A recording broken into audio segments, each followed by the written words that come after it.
Welcome to Soft Hour Library. Tonight's story begins now. Close your eyes and rest. Chapter 20. Miss Russell. Inspector Raglan had received a bad jolt. He was not deceived by Blunt's valiant lie, any more than we had been. Our way back to the village was punctuated by his complaints. This alters everything, this does. I don't know whether you've realised it, Monsieur Poirot. I think so, yes, I think so, said Poirot. You see me, I have been familiar with the idea for some time.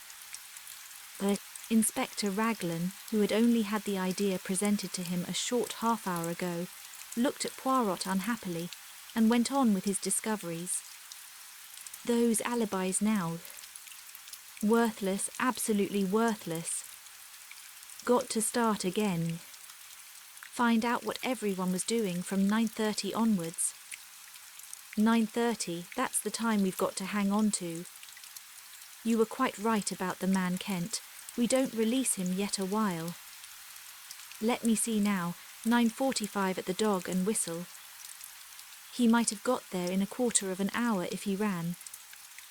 It's just possible that it was his voice Mr. Raymond heard talking to Mr. Ackroyd, asking for money which Mr. Ackroyd refused. But one thing's clear, it wasn't he who sent the telephone message. The station is half a mile in the other direction, over a mile and a half from the Dog and Whistle, and he was at the Dog and Whistle until about 10 minutes past 10. Dang that telephone call, we always come up against it. But we do indeed, agreed Poirot.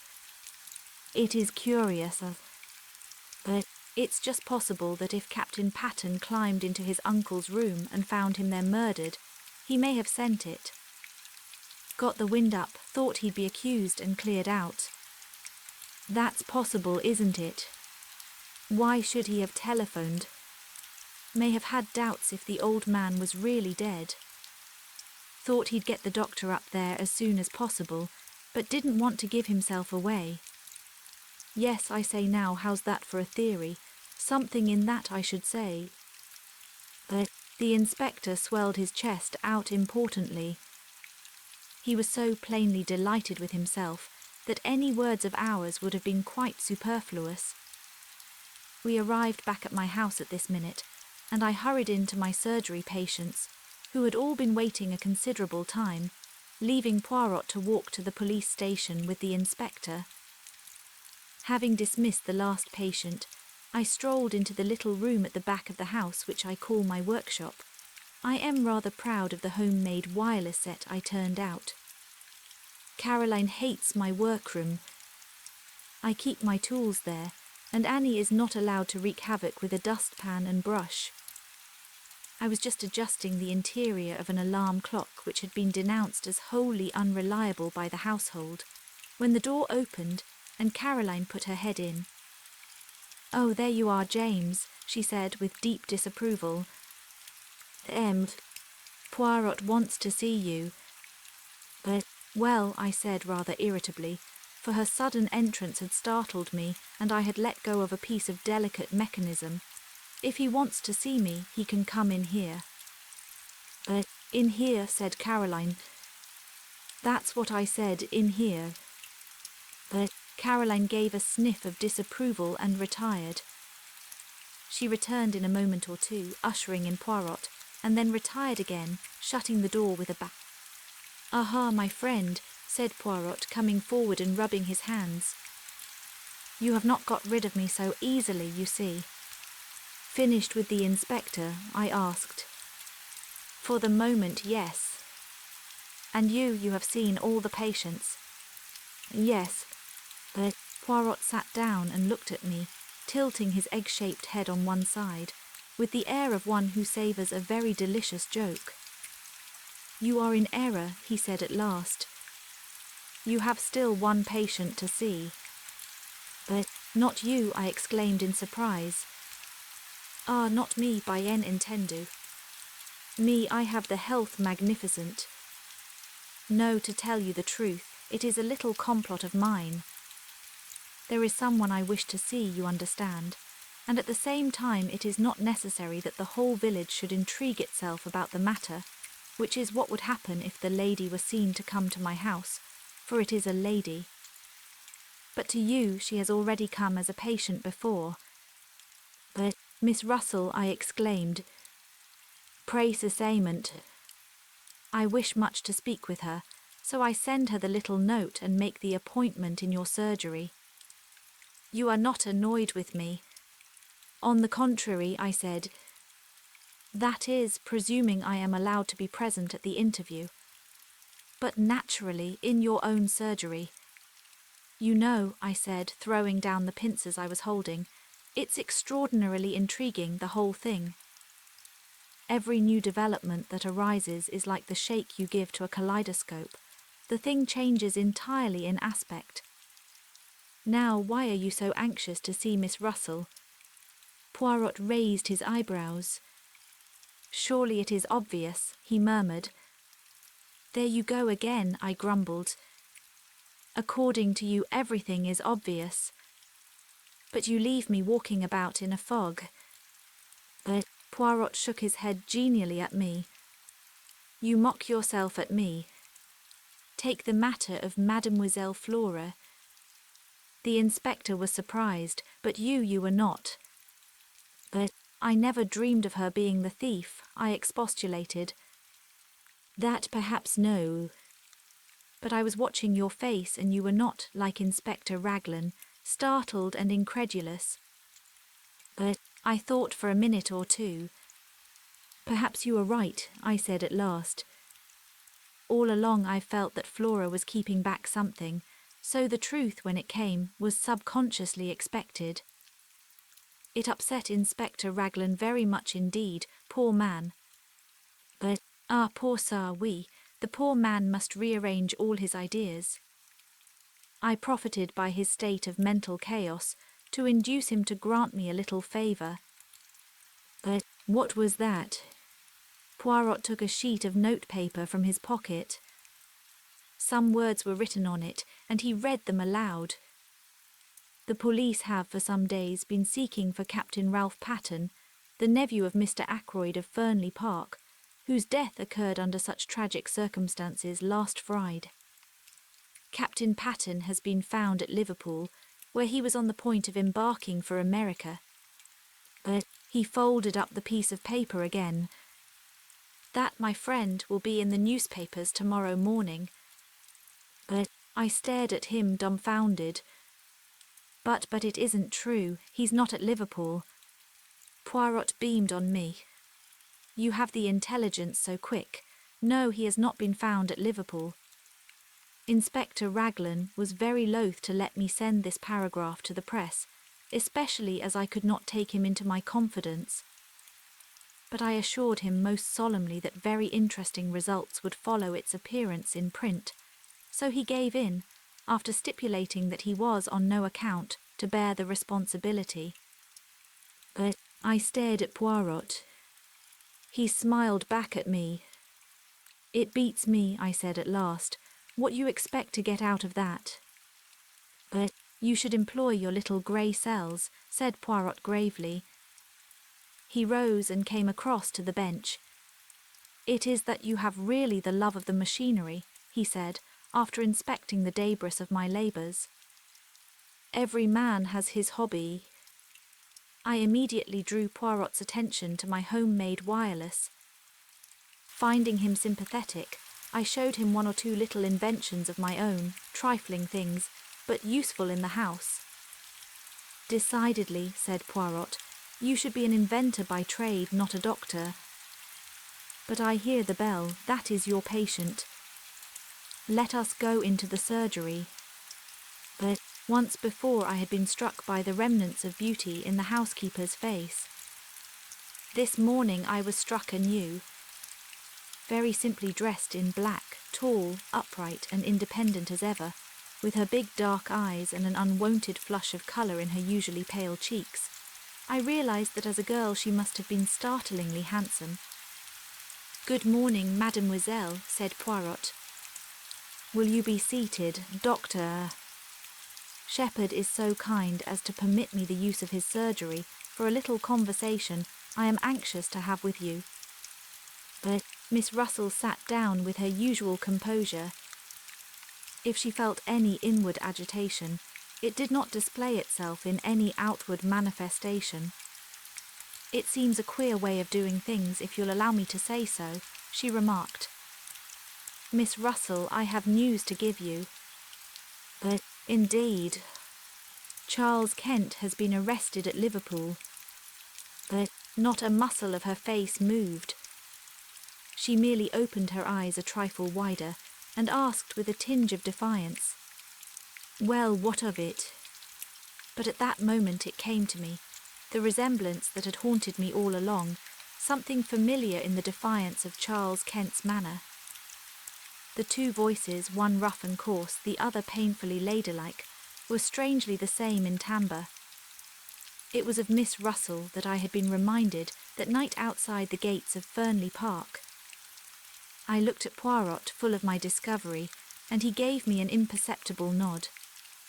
In answer to Miss Russell's question, he threw out his hands in a thoroughly French gesture. "I thought you might be interested, that is all," he said mildly. "Well, I'm not particularly," said Miss Russell. "Who is this Charles Kent anyway?" "He is a man, mademoiselle, who was at Fernley on the night of the murder." "But really?" "Fortunately for him, he has an alibi. At 10:15, he was at a public house a mile from here." "But lucky for him," commented Miss Russell. "But we still do not know what he was doing at Fernley, who it was he went to meet, for instance." "But I'm afraid I can't help you at all," said the housekeeper politely. "Nothing came to my ears. If that is all." She made a tentative movement as though to rise. Poirot stopped her. "It is not quite all," he said smoothly. "This morning fresh developments have arisen. It seems now that Mr. Ackroyd was murdered, not at 9:45, but before. Between 10 minutes to 9, when Dr. Shepherd left, and 9:45. But I saw the colour drain from the housekeeper's face, leaving it dead white. She leaned forward, her figure swaying. But Miss Ackroyd said, Miss Ackroyd has admitted that she was lying. She was never in the study at all that evening. But then it would seem that in this Charles Kent we have the man we are looking for. He came to Fernley, can give no account of what he was doing there. I can tell you what he was doing there. He never touched a hair of old Ackroyd's head. He never went near the study. He didn't do it, I tell you." But she was leaning forward. That iron self-control was broken through at last. Terror and desperation were in her face. Poirot, oh, do believe me." But Poirot got up and came to her. He patted her reassuringly on the shoulder. But yes, I will believe. I had to make you speak, you know." But for an instant suspicion flared up in her. "Is what you said true? That Charles Kent is suspected of the crime? Yes, that is true. You alone can save him, by telling the reason for his being at Fernley." "But he came to see me." She spoke in a low, hurried voice. "I went out to meet him. In the summer house, yes, I know. But how do you know?" "Mademoiselle, it is the business of Hercule Poirot to know things. I know that you went out earlier in the evening, that you left a message in the summer house to say what time you would be there." "But yes, I did. I had heard from him, saying he was coming. I dared not let him come to the house. I wrote to the address he gave me and said I would meet him in the summer house, and described it to him so that he would be able to find it. Then I was afraid he might not wait there patiently, and I ran out and left a piece of paper to say I would be there about 10 minutes past 9. I didn't want the servants to see me, so I slipped out through the drawing-room window. As I came back, I met Dr. Shepherd, and I fancied that he would think it queer. I was out of breath, for I had been running. I had no idea that he was expected to dinner that night. But she paused. Go on, said Poirot. You went out to meet him at 9:10. What did you say to each other? It's difficult. You see, Mademoiselle, said Poirot, interrupting her, in this matter I must have the whole truth. What you tell us need never go beyond these 4 walls. Dr. Shepherd will be discreet, and so shall I. See, I will help you. This Charles Kent, he is your son, is he not? She nodded. The colour had flamed into her cheeks. No one has ever known. It was long ago, down in Kent. I was not married. So you took the name of the county as a surname for him. I understand. I got work. I managed to pay for his board and lodging. I never told him that I was his mother. But he turned out badly. He drank, then took to drugs. I managed to pay his passage out to Canada. I didn't hear of him for a year or 2. Then somehow or other, he found out that I was his mother. He wrote asking me for money. Finally, I heard from him back in this country again. He was coming to see me at Fernley, he said. I dared not let him come to the house. I have always been considered so very respectable. If anyone got an inkling, it would have been all up with my post as housekeeper. So I wrote to him in the way I have just told you. And in the morning you came to see Dr. Shepherd. Yes, I wondered if something could be done. He was not a bad boy before he took to drugs. I see, said Poirot. Now let us go on with the story. He came that night to the summer house. Yes, he was waiting for me when I got there. He was very rough and abusive. I had brought with me all the money I had, and I gave it to him. We talked a little, and then he went away. What time was that? It must have been between 20 and 25 minutes past 9. It was not yet past when I got back to the house. Which way did he go? Straight out the same way he came, by the path that joined the drive just inside the lodge gates. Poirot nodded. And you, what did you do? I went back to the house. Major Blunt was walking up and down the terrace smoking, so I made a detour to get round to the side door. It was then just on 9:30, as I tell you. Poirot nodded again. He made a note or 2 in a microscopic pocket-book. I think that is all, he said thoughtfully. Ought I, she hesitated, ought I to tell all this to Inspector Raglan? It may come to that. But let us not be in a hurry. Let us proceed slowly, with due order and method. Charles Kent is not yet formally charged with murder. Circumstances may arise which will render your story unnecessary.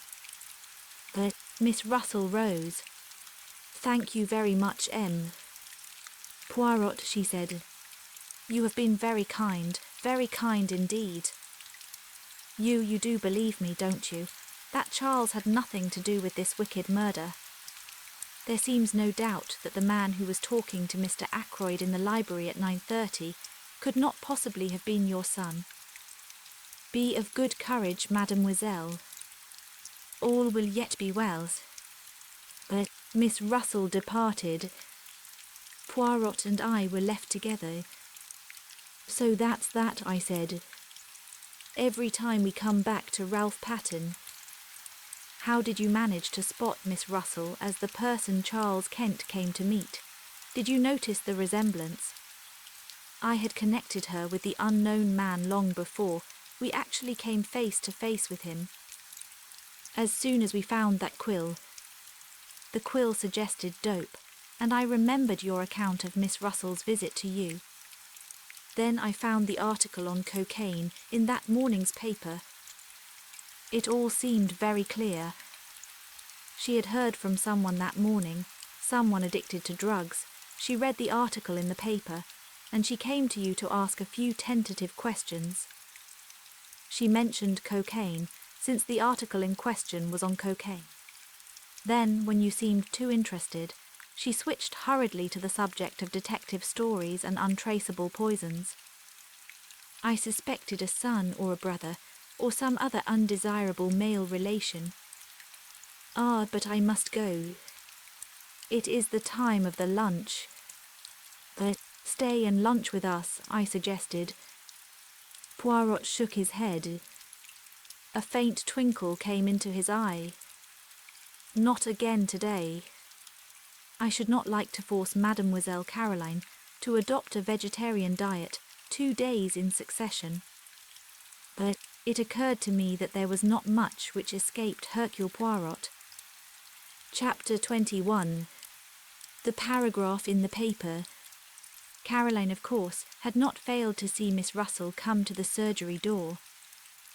I had anticipated this, and had ready an elaborate account of the lady's bad knee. But Caroline was not in a cross-questioning mood. Her point of view was that she knew what Miss Russell had really come for, and that I did. "Pumping you, James," said Caroline. "Pumping you in the most shameless manner, I've not a doubt. It's no good interrupting. I dare say you hadn't the least idea she was doing it even. Men are so simple. She knows that you are in Poirot's confidence, and she wants to find out things. Do you know what I think, James? I couldn't begin to imagine. You think so many extraordinary things. But it's no good being sarcastic. I think Miss Russell knows more about Mr. Ackroyd's death than she is prepared to admit." But Caroline leaned back triumphantly in her chair. "Do you really think so?" I said absently. "You are very dull today, James. No animation about you. It's that liver of yours." But our conversation then dealt with purely personal matters. The paragraph inspired by Poirot duly appeared in our daily paper the next morning. I was in the dark as to its purpose, but its effect on Caroline was immense. She began by stating, most untruly, that she had said as much all along. I raised my eyebrows but did not argue. Caroline, however, must have felt a prick of conscience, for she went on. "I mayn't have actually mentioned Liverpool, but I knew he'd try to get away to America. That's what Crippen did. But without much success, I reminded her. Poor boy, and so they've caught him. I consider, James, that it's your duty to see that he isn't hung. But what do you expect me to do? Why, you're a medical man, aren't you? You've known him from a boy upwards. Not mentally responsible. That's the line to take clearly. I read only the other day that they're very happy in Broadmoor. It's quite like a high-class club." But Caroline's words had reminded me of something. "I never knew that Poirot had an imbecile nephew," I said curiously. "Didn't you? Oh, he told me all about it. Poor lad. It's a great grief to all the family. They've kept him at home so far, but it's getting to such a pitch that they're afraid he'll have to go into some kind of institution. But I suppose you know pretty well everything there is to know about Poirot's family by this time," I said, exasperated.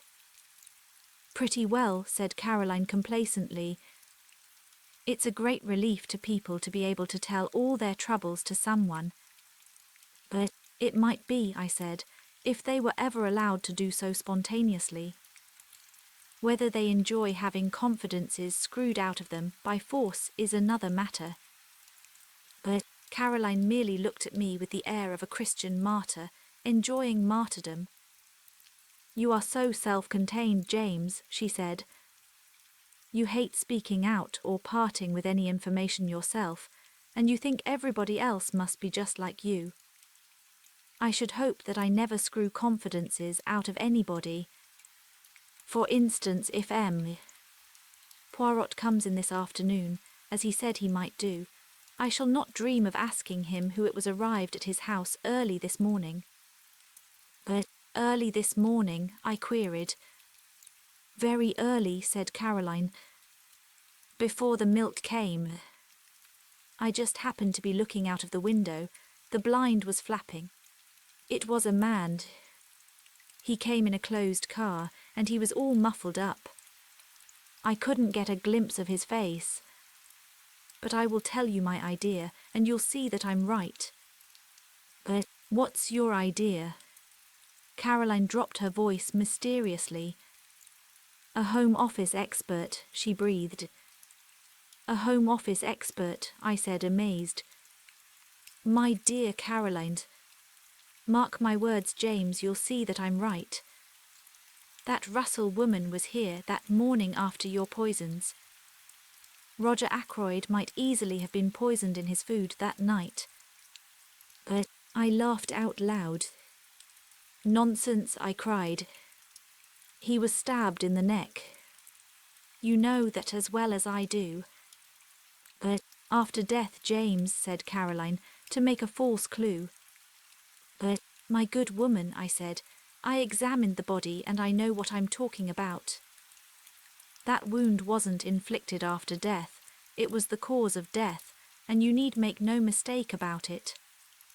But Caroline merely continued to look omniscient, which so annoyed me that I went on. "Perhaps you will tell me, Caroline, if I have a medical degree or if I have not." "You have the medical degree, I dare say, James. At least, I mean I know you have. But you've no imagination whatever. But having endowed you with a treble portion, there was none left over for me," I said dryly. I was amused to notice Caroline's manoeuvres that afternoon when Poirot duly arrived. My sister, without asking a direct question, skirted the subject of the mysterious guest in every way imaginable. By the twinkle in Poirot's eyes, I saw that he realized her object. He remained blandly impervious, and blocked her bowling so successfully that she herself was at a loss how to proceed. Having, I suspect, quietly enjoyed the little game, he rose to his feet and suggested a walk. "It is that I need to reduce the figure a little," he explained. "You will come with me, Doctor, and perhaps later Miss Caroline will give us some tea." "But delighted," said Caroline. "Won't your guest come in also?" "You are too kind," said Poirot. "But no, my friend reposes himself. Soon you must make his acquaintance." "But quite an old friend of yours, so somebody told me," said Caroline, making one last valiant. "Did they?" murmured Poirot. "Well, we must start." But our tramp took us in the direction of Fernley. I had guessed beforehand that it might do so. I was beginning to understand Poirot's methods. Every little irrelevancy had a bearing upon the whole. "I have a commission for you, my friend," he said at last. "Tonight at my house, I desire to have a little conference. You will attend, will you not?" "Certainly," I said. "Good. I need also all those in the house. That is to say, Mrs. Ackroyd, Mademoiselle Flora, Major Blunt, M. Raymond. I want you to be my ambassador. This little reunion is fixed for 9 o'clock. You will ask them, yes. With pleasure, but why not ask them yourself? Because they will then put the questions. Why? What for? They will demand what my idea is. And as you know, my friend, I much dislike to have to explain my little ideas until the time comes. But I smiled a little. My friend Hastings, he of whom I told you, used to say of me that I was the human oyster. But he was unjust. Of facts I keep nothing to myself, but to every one his own interpretation of them. But when do you want me to do this? Now, if you will. We are close to the house. But aren't you coming in? No, me, I will promenade myself in the grounds. I will rejoin you by the lodge gates in a quarter of an hour's time. But I nodded and set off on my task. The only member of the family at home proved to be Mrs. Ackroyd, who was sipping an early cup of tea. She received me very graciously. So grateful to you, Doctor, she murmured, for clearing up that little matter with M. Poirot. But life is one trouble after another. You have heard about Flora, of course. What exactly? I asked cautiously. This new engagement. Flora and Hector Blunt. Of course not such a good match as Ralph would have been. But after all, happiness comes first. What dear Flora needs is an older man, someone steady and reliable, and then Hector is really a very distinguished man in his way. You saw the news of Ralph's arrest in the paper this morning.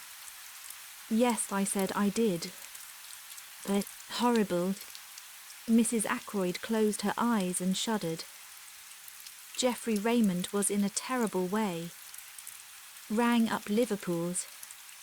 But they wouldn't tell him anything at the police station there.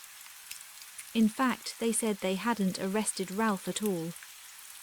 Mr. Raymond insists that it's all a mistake. What do they call it? Canard of the newspaper S. I've forbidden it to be mentioned before the servants. Such a terrible disgrace. Fancy if Flora had actually been married to him. But Mrs. Ackroyd shut her eyes in anguish.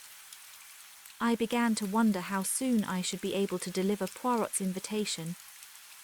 Before I had time to speak, Mrs. Ackroyd was off again. You were here yesterday, weren't you, with that dreadful Inspector Raglan? Brute of a man. He terrified Flora into saying she took that money from poor Roger's room. And the matter was so simple, really.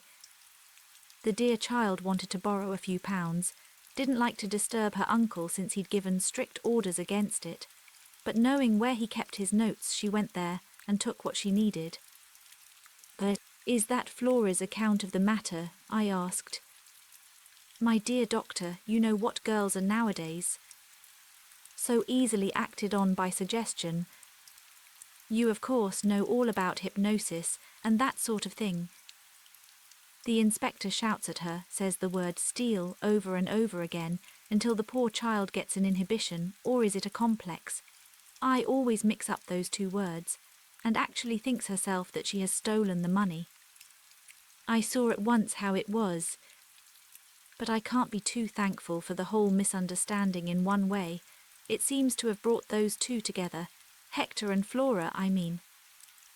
And I assure you that I have been very much worried about Flora in the past. Why, at one time I actually thought there was going to be some kind of understanding between her and young Raymond. Just think of it, Mrs. Ackroyd's voice rose in shrill horror. A private secretary, with practically no means of his own. But it would have been a severe blow to you, I said.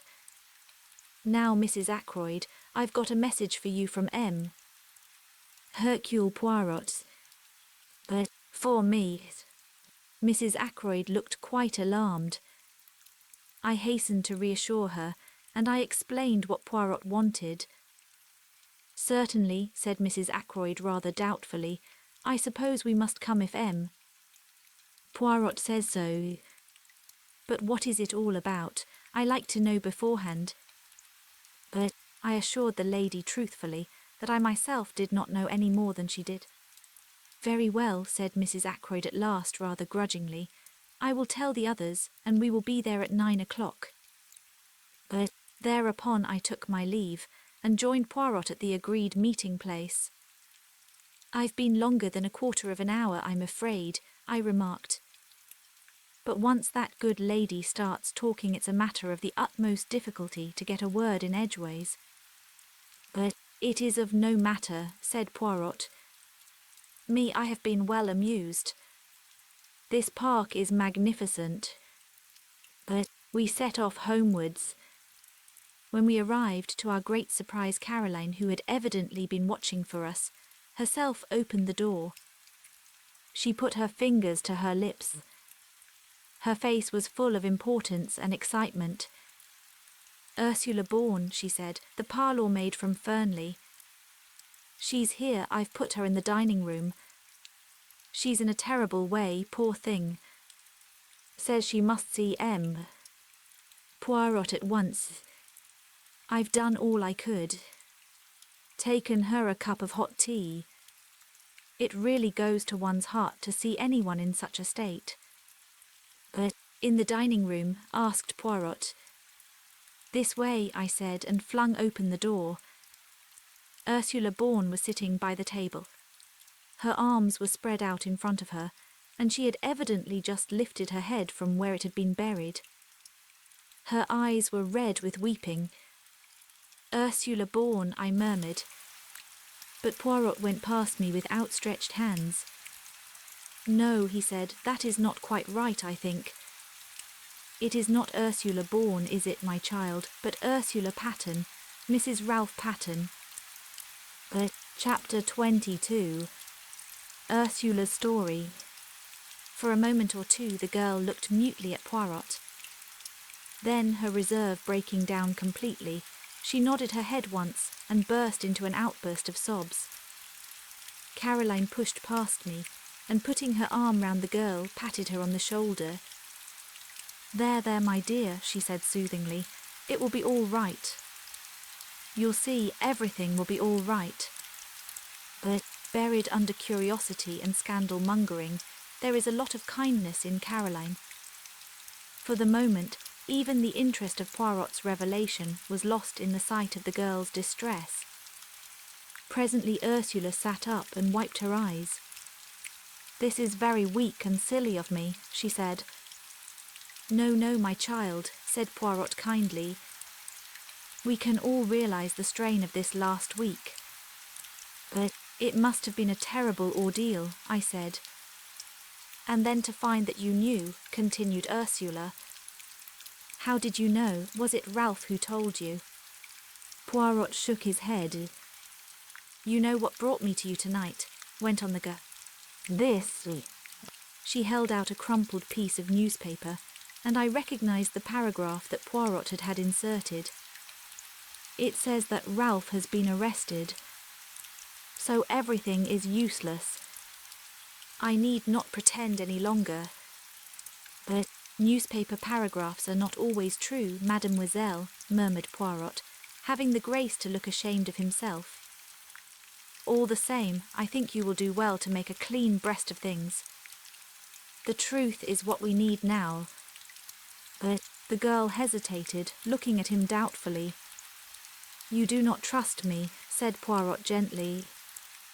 Yet all the same you came here to find me, did you not? Why was that?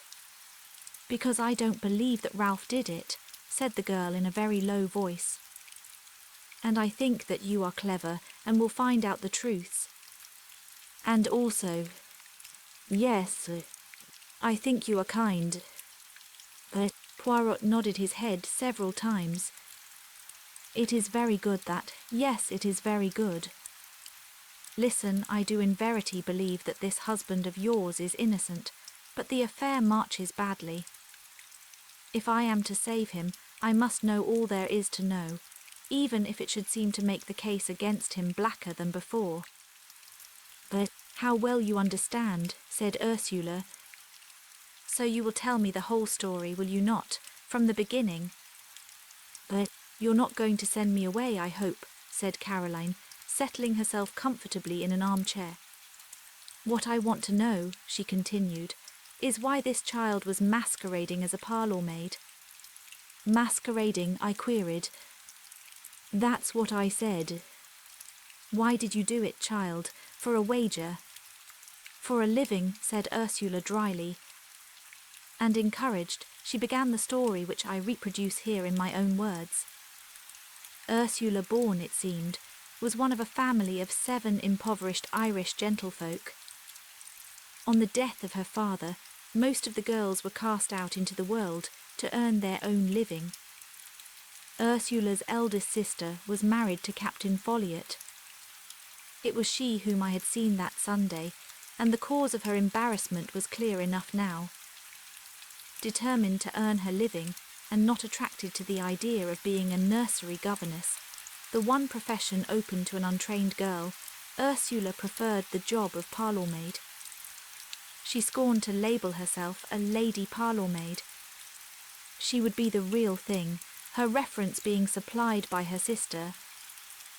At Fernley, despite an aloofness which, as has been seen, caused some comment, she was a success at her job, quick, competent and thorough. I enjoyed the work, she explained, and I had plenty of time to myself. And then came her meeting with Ralph Patten, and the love affair which culminated in a secret marriage. Ralph had persuaded her into that, somewhat against her will. He had declared that his stepfather would not hear of his marrying a penniless girl. Better to be married secretly, and break the news to him at some later and more favourable minute. And so the deed was done, and Ursula Bourne became Ursula Patten.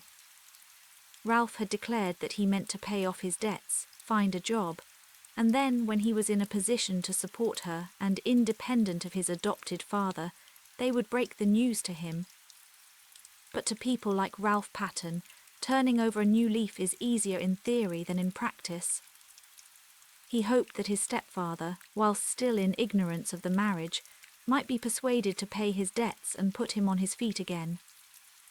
But the revelation of the amount of Ralph's liabilities merely enraged Roger Ackroyd, and he refused to do anything at all. Some months passed, and then Ralph was bidden once more to Fernley. Roger Ackroyd did not beat about the bush. It was the desire of his heart that Ralph should marry Flora, and he put the matter plainly before the young man. And here it was that the innate weakness of Ralph Patten showed itself. As always, he grasped at the easy, the immediate solution. As far as I could make out, neither Flora nor Ralph made any pretence of love. It was, on both sides, a business arrangement. Roger Ackroyd dictated his wishes, they agreed to them. Flora accepted a chance of liberty, money, and an enlarged horizon. Ralph, of course, was playing a different game. But he was in a very awkward hole financially. He seized at the chance. His debts would be paid. He could start again with a clean sheet. His was not a nature to envisage the future, but I gather that he saw vaguely the engagement with Flora being broken off after a decent interval had elapsed. Both Flora and he stipulated that it should be kept a secret for the present. He was anxious to conceal it from Ursula. He felt instinctively that her nature, strong and resolute, with an inherent distaste for duplicity, was not one to welcome such a course. Then came the crucial moment when Roger Ackroyd, always high-handed, decided to announce the engagement.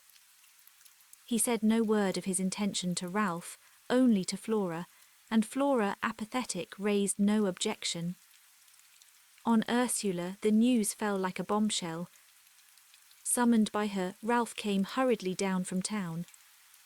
They met in the wood, where part of their conversation was overheard by my sister. Ralph implored her to keep silent for a little while longer. Ursula was equally determined to have done with concealments. She would tell Mr. Ackroyd the truth without any further delay. Husband and wife parted acrimoniously. Ursula, steadfast in her purpose, sought an interview with Roger Ackroyd that very afternoon, and revealed the truth to him. Their interview was a stormy one. It might have been even more stormy had not Roger Ackroyd been already obsessed with his own troubles. It was bad enough, however. Ackroyd was not the kind of man to forgive the deceit that had been practised upon him. His rancour was mainly directed to Ralph, but Ursula came in for her share, since he regarded her as a girl who had deliberately tried to entrap the adopted son of a very wealthy man. Unforgivable things were said on both sides. That same evening, Ursula met Ralph by appointment in the small summer house, stealing out from the house by the side door in order to do so. Their interview was made up of reproaches on both sides. Ralph charged Ursula with having irretrievably ruined his prospects by her ill-timed revelation.